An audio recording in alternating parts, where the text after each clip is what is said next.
பங்குனி மாசம் நல்ல இளவேணிற் காலம் பழனிக்கு வந்தா உன் தெய்வீக யோகம் பழனிக்கு வந்தா உன் தெய்வீக யோகம் உத்திர நாளில் உன் உற்சவ திருத்தேரில் சிங்காரமாக உன் அலங்காரம் கண்டே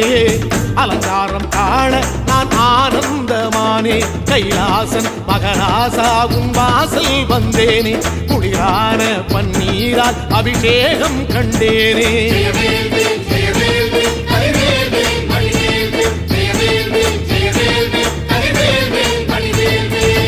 தென்பழனி தேடி உன் தென்பழனி தேடி திருநீரு பூசி நான் ஓடோடி வந்தேன் திருநீரு பூசி நான் ஓடோடி வந்தேன்